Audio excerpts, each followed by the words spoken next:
Hello everyone, मैं नीलम तिवारी आप सभी का मैग्नेट ब्रेन्स में बहुत बहुत स्वागत करती हूँ। मैग्नेट ब्रेन्स एक ऐसा चैनल है जहाँ पर आपको किंडरगार्टन से लेकर 12th क्लास तक का सारा स्टडी मटेरियल बिल्कुल फ्री अवेलेबल करवाया जाता है। तो जैसा कि अब हम अपने पाठ्यपुस्तक के अभ्यास में हमने पहले प्रश्न से चौथे प्रश्न तक हमने पूरा कर लिया है।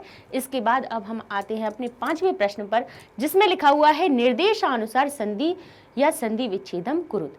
या तो संधि कीजिए, अगर संधि शब्द दिया हुआ है तो उसको विच्छेद कीजिए, और विच्छेद शब्द दिया हुआ है तो उसको आपको संधि करना है। कि जैसे दिया हुआ है कह अपि, तो उसका क्या बन जाता है को अपि।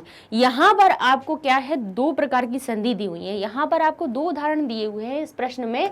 एक तो आपको विसर्ग संधि जो होती है, विसर्ग संधि का उदाहरण दिया हुआ है, और एक यहाँ पर आपको व्यंजन संधि का उदाहरण आएगा। ठीक है, वो हम अभी इसके बाद जो करेंगे संधि उनमें समझेंगे। तो हमने जब आपको ये बताया है कि ये जो विसर्ग होता है, विसर्ग वाला पद पहले दिया हुआ हो और उसके बाद में कोई भी जो पद दिया है या शब्द दिया हुआ है वो अगर अ से शुरू हो रहा है, किससे शुरू हो रहा है, वो अ से शुरू हो रहा है, तो फिर आपको क्या करना है कि उस विसर्ग को आपको ऊ की मात्रा में परिवर्तित कर देना है। ये आपका उत्व संधि जो होती है उसका एक उदाहरण होता है। ठीक है, क्या करना है, यहाँ पर हमें जो विसर्ग दिया हुआ है, जो भी विसर्ग है उसके बाद में अ, उसके बाद में अगर आ आपको दिख जाए तो आप क्या करेंगे कि आप इस विसर्ग को ओ की मात्रा में परिवर्तित कर देंगे, और जो आ है वो अवग्रह के रूप में परिवर्तित हो जाएगा। ठीक है, क्या करना है, आपको विसर्ग लिखा हुआ है, उसके बाद अगर अ लिखा हुआ है तो आप विसर्ग को किस में बदलेंगे, ओ में बदलेंगे, ओ की मात्रा लगा देंगे विसर्ग के स्थान पे, और जो अ लिखा हुआ है उसको अवग्रह चिन्ह आपको बना देना है। ठीक है, तो कैसे बनाएंगे आप, जैसे कह लिखा हुआ था तो कह में विसर्ग के स्थान पे ओ की मात्रा लगाई, हो गया, और जो अ था उसको अवग्रह में बदल दिया। ये हमारी उत्व संधि हो जाती है। ठीक है, क्योंकि ये उत्व संधि जब हमने आपको पढ़ाई थी तब हमने आपको बताया था कि विसर्ग के स्थान पे पहले तो उ बनता है। ठीक है, जब उत्व संधि क्या कहती है कि विसर्ग के बाद यदि अ से कोई पद आपका शुरू हो रहा है तो उस विसर्ग को पहले आप उ बना दीजिए। ठीक है, उ बनने के बाद ये जो हमारा अ होता है, उ और आ के मेल से गुण उत्पन्न होता है, अर्थात ओ। गुण संधि आपने पढ़ी हुई है, हमने आपको पढ़ाई है गुण संधि कि अ और उ का जब मेल होता है तो ओ की मात्रा में वो परिवर्तित हो जाता है। ठीक है, तो यहाँ पर भी वही हुआ कि विसर्ग के स्थान पे पहले बनता है उ, और उ के बाद वही गुण जब हो जाता है तो बन जाता है ओ। ठीक है, लेकिन यहाँ पर ओ की मात्रा तो बन ही जाती है विसर्ग के स्थान पर, लेकिन ये दर्शाने के लिए कि ये गुण संधि का नियम नहीं चल रहा है, यहाँ पर विसर्ग संधि चल रही है, इसलिए ये दर्शाने के लिए यहाँ पर जो अ होता है उसके स्थान पे अवग्रह का चिन्ह लगाया जाता है। नहीं तो अगर जब हमें पता है कि विसर्ग के स्थान पे हमें ओ की मात्रा करनी है तो हम सिर्फ वो कर दें, फिर हमें ये जो अ है उसको अवग्रह में बदलने का क्या मतलब है। ये इसलिए किया जाता है क्योंकि जब आप कभी भी इसको जब विग्रह कर रहे होंगे तब आपको अंतर समझ में आ जाएगा। क्योंकि अगर कहीं पे लिखा है कोपी, ठीक है, और कहीं लिखा है ये आपका को अपि, ठीक है, और दोनों चीजों को आपको क्या करना है, इन दोनों का ही अगर आपको विग्रह करना है तो यहाँ पे भी ओ की मात्रा आ रही है, यहाँ पर भी ओ की मात्रा आ रही है। तो अब ओ की मात्रा दो संधि में दो जगह बनती है। कहाँ पर बनती है, एक तो बनती है हमारी गुण संधि में और दूसरी बनती है हमारी विसर्ग संधि में। ठीक है, दो जगह पे बनती है, एक गुण में बनती है, एक विसर्ग में बनती है। ठीक है, अब गुण संधि में तो सिर्फ ओ की मात्रा होती है, और अब कहोगे विसर्ग में भी तो आती है मैम ओ की मात्रा, फिर हम कैसे पहचान करें। तो इस पहचान को अलग रखने के लिए ही विसर्ग संधि में ये अवग्रह का चिन्ह दे दिया। ठीक है, कि जहां पे आपको अवग्रह का चिन्ह दिखे वहां समझ लेना कि जो ओ की मात्रा है वो किसमें, हमारी विसर्ग में परिवर्तित होनी है, और ये अवग्रह बता रहा है कि इसके बाद अ जरूर आएगा। ठीक है, और यहाँ जहां पर आपको ये अवग्रह ना दिखे वहां पे आपका क्या हो जाएगा, क और फिर यहाँ पे क्या बनता, क और अपी बन जाता, उपी बन जाता। क्यों बन जाता उपी, क्योंकि अ और उ के मेल से ही उ की मात्रा बनती है, ठीक है। तब हम क्या बनते, का उपी कर देते इसको, लेकिन हमारा ना तो का कोई अर्थ निकलता, ना ही उपी का कोई अर्थ निकलता, ठीक है। तो ये कुछ नियम होते हैं, तो ये चीज यहाँ पर आपको समझाई गई है। जैसे कह और अपी मिलकर बनता है को अपी, ये हमारी विसर्ग संधि हो गई। क्या करेंगे आप, विसर्ग के बाद अगर अ दिख जाएगा तो विसर्ग को उ में परिवर्तित करेंगे और अ के स्थान पे अवग्रह लगा देंगे। अब देख लीजिए सब उदाहरण ऐसे ही होंगे। ये जो हमारा विसर्ग है प्राणेभ्यः अपि, विसर्ग को बनाया ओ की मात्रा, ये ए की मात्रा मिसप्रिंट हो गई है यहाँ पर, आप इसको करेंगे ये प्राणेभ्यो, सॉरी यहाँ पे प्राणेभ्यो और अवग्रह के स्थान पे अ के स्थान पे अवग्रह आ गया, हो गया। आगे देखें सज्जह अस्मि, क्या हो गया, सज्जह अस्मि, तो जो हमारा देखिए विसर्ग था वो हमारा बन गया ओ की मात्रा में और अ के स्थान पे अवग्रह लग गया, ठीक है। आगे देख लेते हैं आत्मनः अधिकार सदृशम, तो आत्मनः शब्द की जगह पे ओ की मात्रा लग जाएगी और अधिकार का अ अवग्रह में परिवर्तित हो जाएगा। तो ये हमारी उत्व संधि का नियम यहाँ पर आपको लागू हुआ और उसको एक्सप्लेन कर दिया, ठीक है। क्या करना है, सिर्फ दो चीजें करनी है। क्या करेंगे, जब भी आपको विसर्ग के बाद में अ से शुरू होने वाला कोई भी अक्षर शब्द मिलेगा तो अब विसर्ग को करेंगे ओ की मात्रा में परिवर्तित और अ को कर देंगे अवग्रह में, बस इतना सा कर देना है आपको, ठीक, और आपकी संधि सही हो जाएगी। आगे के शब्दों का कुछ नहीं करना है, पीछे के शब्दों का कुछ नहीं करना है, सिर्फ विसर्ग और अ में परिवर्तन करना है। आगे देख लेते हैं आपका, अब संधि आती है हमारी चरत्व संधि, जो हमने आपको पढ़ाई थी कि चरत्व संधि का जो नियम था वो अब यहाँ पर व्यंजन संधि में लागू होगा। कैसे, कहते हैं कि अगर त से कोई भी हमारा शब्द अगर समाप्त हो रहा हो और उसके बाद में आने वाला जो शब्द च से हो रहा हो तो च ता को अपने आप में ही परिवर्तित कर देगा। ता किस में परिवर्तित हो जाएगा, च में बदल जाएगा। जैसे सतचित लगा हुआ था और ता के बाद जैसे ही ये च आया तो च अपने आप को कैसा प्रभावी बना देगा, है ना। जैसे आपने देखा होगा कि भाई क्लास में अगर दो बच्चे पढ़ते हैं और एक थोड़ा सा कमजोर है और एक थोड़ा पढ़ने में अच्छा है तो वो क्या करेगा, वो पूरे कक्षा में अपना प्रभाव ज्यादा दिखा देगा। ऐसे ही ये जो च होता है वो कहता है कि ये जो आधा लिखा हुआ है यानी ये कमजोर है, इसके अंदर कोई स्वर नहीं लगा हुआ है, तो चा कहेगा मैं तो पूरा हूं, ये आधा है, तो इसको हटा के मैं अपने ही जैसे गुण वाले व्यक्ति को आगे अपने रख लूंगा। तो यही यहाँ पे परिवर्तन होता है, क्या कि जो च होता है वो इस ता को हटा के अपने ही आधे चा को उसके स्थान पे रख देता है, ठीक है। तो ये हमारी व्यंजन संधि का चरतों का नियम हो जाएगा। कैसे, तो ये देख क्या बन जाएगा, ता की जगह पे चा हुआ और वो भी चा क्या करेगा, अपने साथ में ही उस देखो छोटे चा को अपने साथ में ही बिठा लिया तो सच्चित बन गया। सत्यचित का क्या बना, सच्चित। ऐसे शरत चंद्र का क्या बन जाएगा हमारा, शरत चंद्र। ता चा में परिवर्तित हो जाएगा। कदाचित का भी बन जाएगा कदाचित, ठीक है।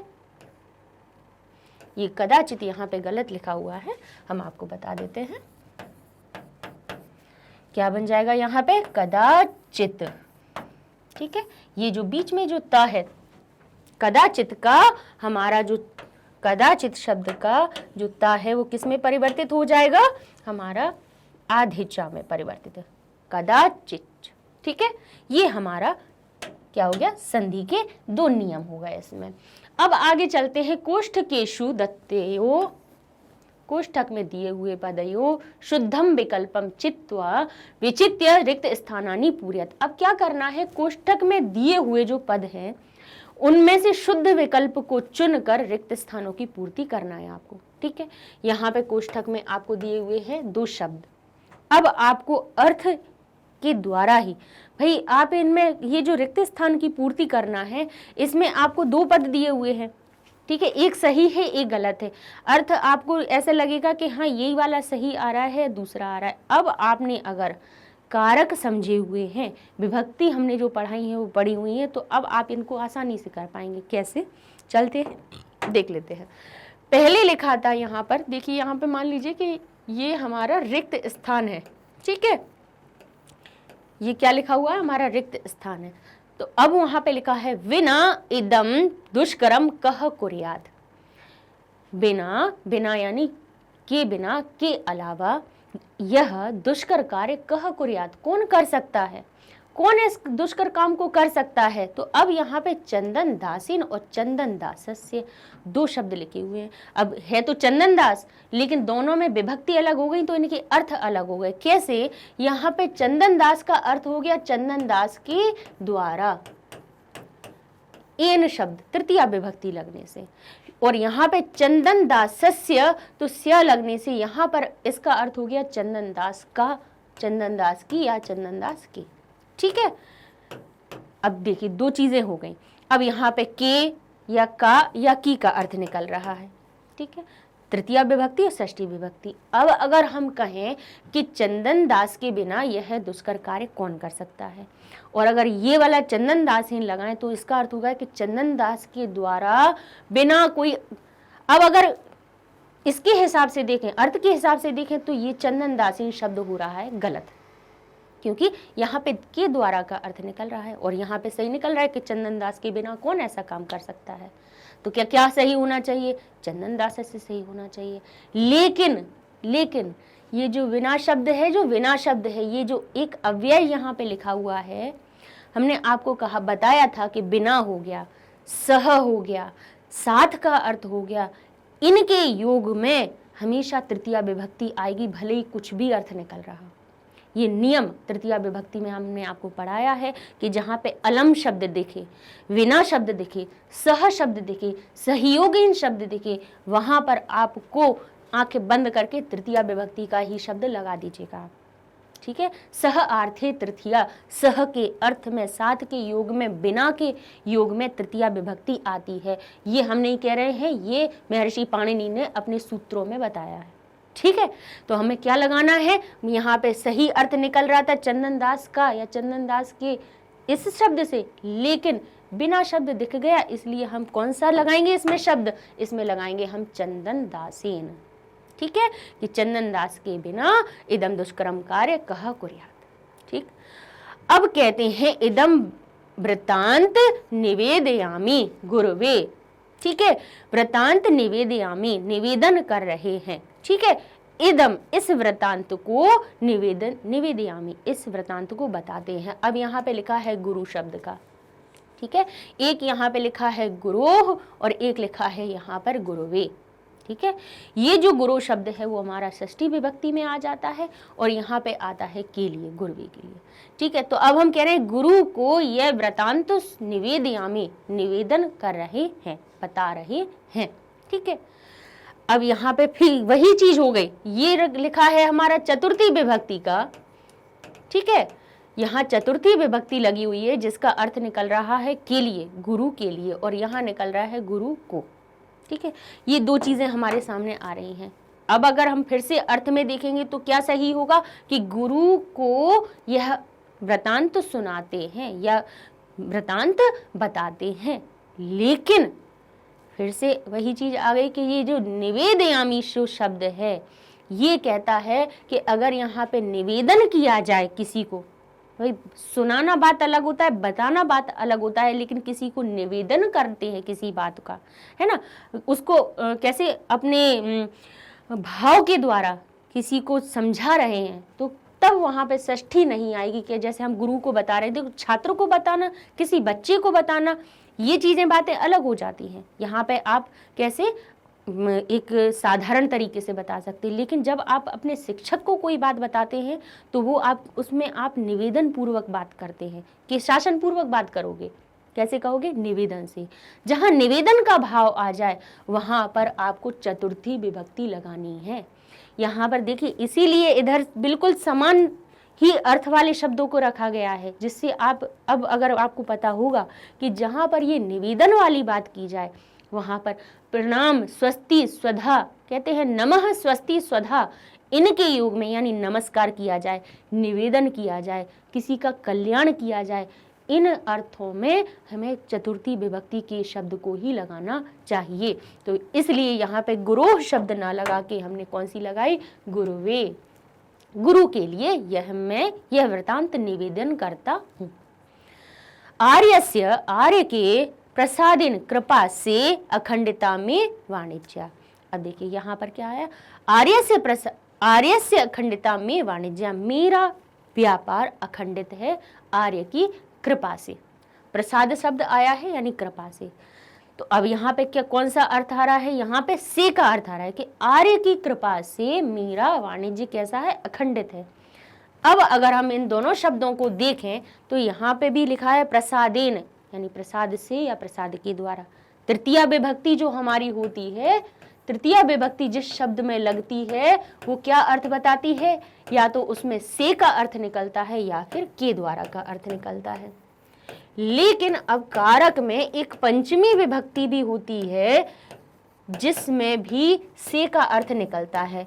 अब इस वाले सी और इस वाले सी में अंतर क्या है, ये हमें कैसे पता चलेगा। तृतीया विभक्ति किसी काम की सहायक बनती है और ये पंचमी विभक्ति का जो से होता है वो अलग होने का अर्थ बताता है। ठीक है, तो यहाँ पर प्रसादीन शब्द यहाँ पे के द्वारा यानी कृपा के द्वारा या कृपा से, ये प्रसादात दोनों, इसमें तृतीया लगी है इसमें पंचमी लगी है, दोनों में ही से का अर्थ निकल रहा है, लेकिन पंचमी विभक्ति अलग होने का अर्थ बताएगी, कृपा से अलग होना।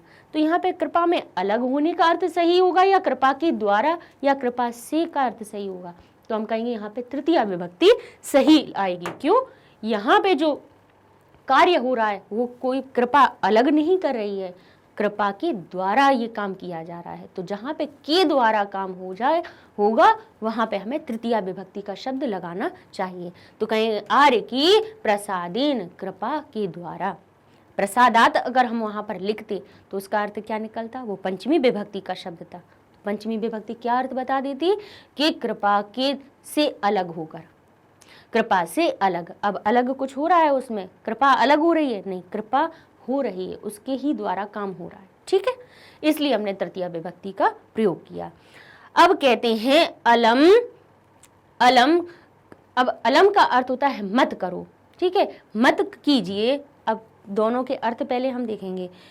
क्या लिखा, कलहीन और कलहात। अब इसमें और कोई चीज तो आ नहीं रही है, सिर्फ अलम शब्द लिख दिया। तो अलम के योग्य में आपको फिर से अगर आप हम सूत्र पे जाएंगे तो तृतीया विभक्ति का सूत्र देखेंगे कि अलम के योग में अलम शब्द के होने पर हमें तृतीया विभक्ति का प्रयोग करना चाहिए। जैसे अभी विना शब्द में बताया कि विना के होने पर भी आप तृतीया का प्रयोग करेंगे, ऐसे ही अलम शब्द के होने पर भी आप तृतीया का प्रयोग करेंगे। तो अलम क्या कहेंगे, कलहात नहीं आएगा। कलहात पंचमी विभक्ति का शब्द है, अलम के युग में तृतीया लगाइए तो क्या हो जाएगा, कलहीन। कलह मत की करो, कलह मत करो यानी लड़ाई झगड़ा नहीं करो। ठीक है, अब आगे देखते हैं हम कि वीर सिंहात बालम रक्षति। वीर सिंह से बालक की रक्षा करता है। ठीक है, अब यहाँ पर भी देखिए सिंह शब्द आ गया और सिंह में से का अर्थ निकल के आ रहा है कि वीर जो बालक की रक्षा करता है। किससे करता है, सिंहात और सिंगेन दोनों में से का अर्थ निकल रहा है। बोले क्यों निकल रहा है, इसलिए क्योंकि सिंहात शब्द पंचमी का बनता है रूप और सिंगेन शब्द तृतीया विभक्ति का रूप बनता है।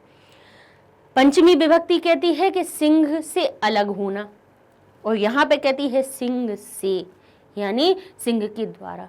अब यहाँ पे आप कहोगे कि के द्वारा का अर्थ तो निकल नहीं रहा है, तो भाई नहीं निकल रहा है तो नहीं निकलने दीजिए, लेकिन रक्ष धातु कहती है कि रक्षा करना, भय होना। भाई किसी से अगर भयभीत हो, किसी से आपकी रक्षा की जाए, रक्षा में और भय आर्थे पंचमी, भीत्यार्थे पंचमी एक सूत्र होता है जो कहता है भय के अर्थ में पंचमी लगाइए, रक्षा की भी जहां बात हो वहां पर भी पंचमी लगाना। दो बातें ध्यान रखना, क्या करना, अलग होने के अर्थ में तो हमें से लगाना ही है, लेकिन जहां आपकी रक्षा किसी से, कोई आपकी किसी चीज से रक्षा करे उसमें भी पंचमी लगाना, या फिर किसी से आपको डर लगता है, भय लगता है, उस अर्थ में भी आप वहां पर क्या लगाएंगे, पंचमी विभक्ति लगाएंगे। जैसे चोरात भयम, चोर से भय, तो चोर जो शब्द है उसमें आप चोरेन नहीं लगेंगे, चोर से भय हो रहा है ना, से के अर्थ के लिए आपको पंचमी विभक्ति लगाना है। तो क्या हो जाएगा, वीरः सिंहेन नहीं आएगा, कौन सा आएगा, रक्षति के योग में सिंघात शब्द आ जाएगा, पंचमी विभक्ति आ जाएगी।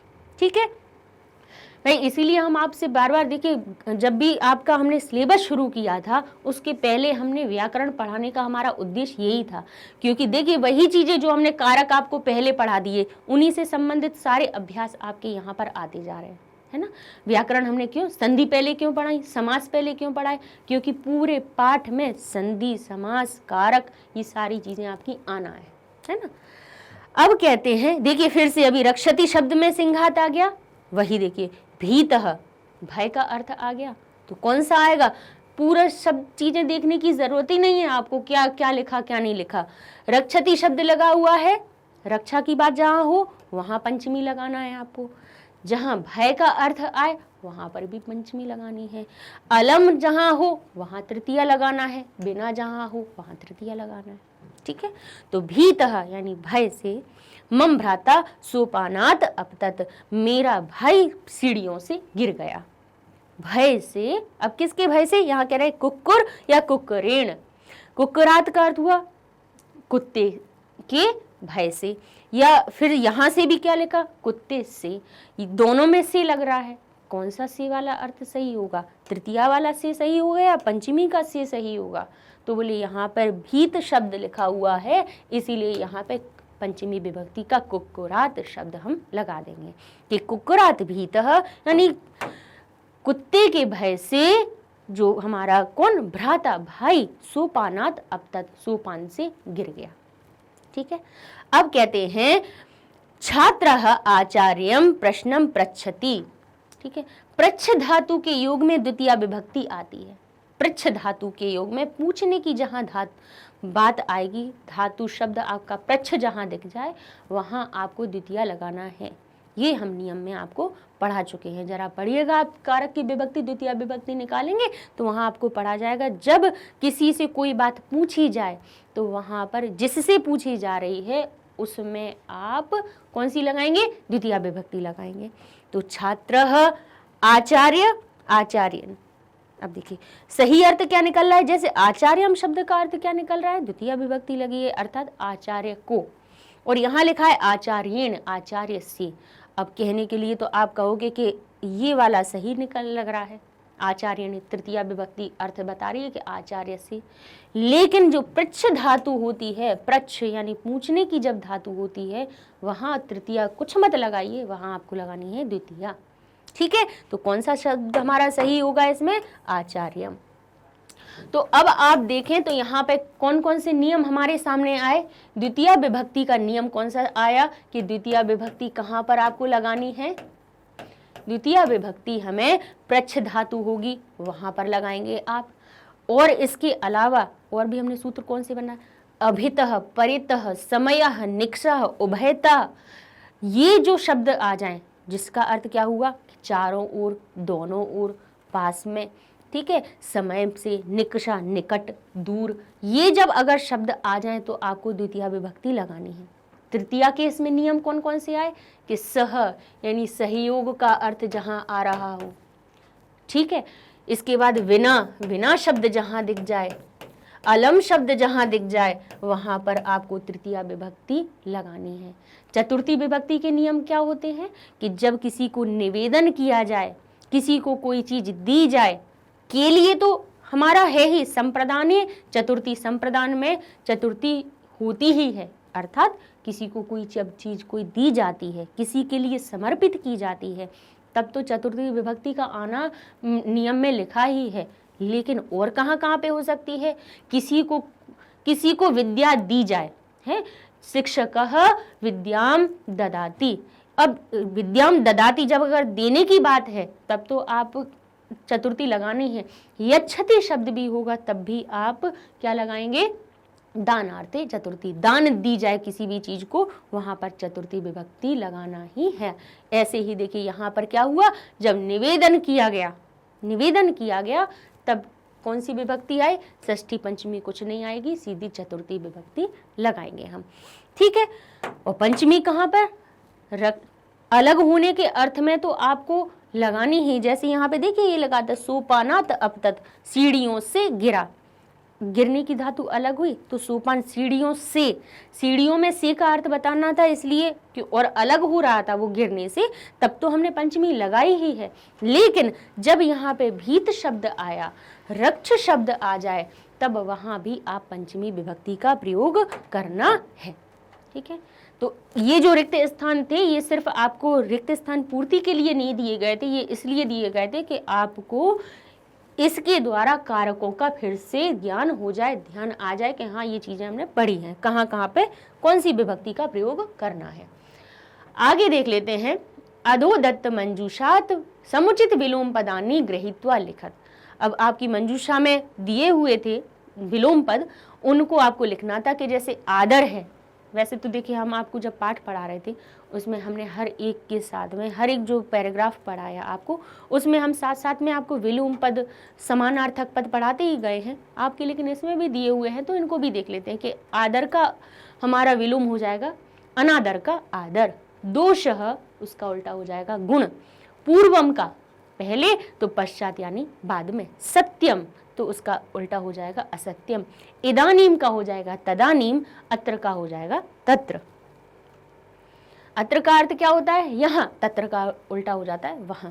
अब क्या के लिखा हुआ है उदाहरणम अनुसृत्य अधोलिखितानि पदानि प्रयोज्य पंचवाक्यानि रचयत।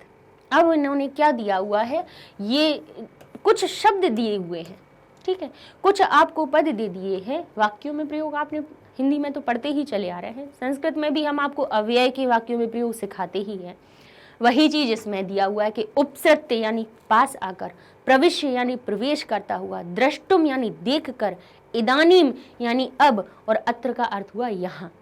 ठीक, अगर हमें इनके अर्थ पता है तो भाई हम इनके जरूरी नहीं है कि जो हम लिखवा रहे हैं आप वही लिखें, आप कोई भी अर्थ अपने आप से बना सकते हैं। उपसृत्य का अर्थ क्या होता है, पास में आकर, तो कह रहे हैं अहम आचार्यम उपसृत्य पठामी, मैं आचार्य के पास में आकर पढ़ता हूँ।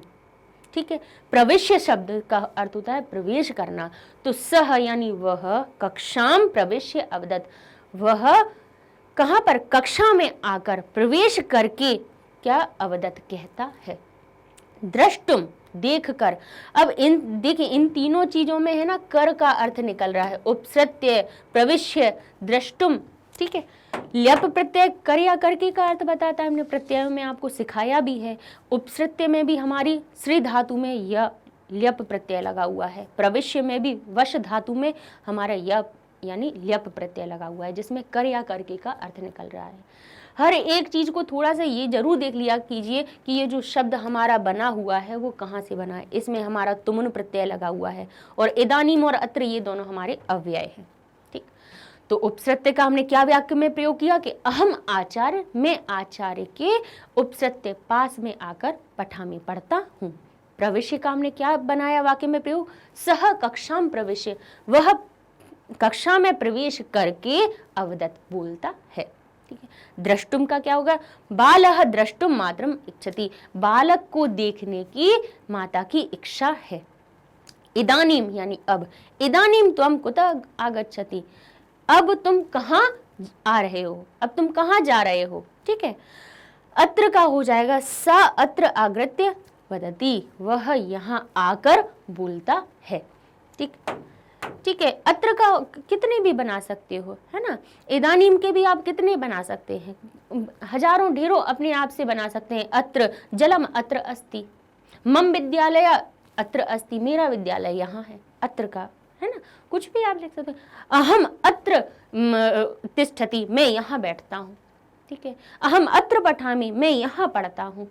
अत्र शब्द यानी यहाँ का अर्थ बताया, अब का लगाना है तो इदानीम अहम पठामी, अब मैं पढ़ रहा हूँ, अब मैं पढ़ रहा हूँ। ठीक है, तो भाई अर्थों को समझ लीजिए तो वाक्य में प्रयोग आप आराम से कर सकते हैं। ठीक है, तो इस प्रकार से अब हमारा ये जो पाठ 11 है, एकादश पाठ प्राणिभ्यो प्रिय सुहृदय हमने अपना पूरा पढ़ लिया, इसके अभ्यासों को कर लिया, अनुवादों को कर लिया।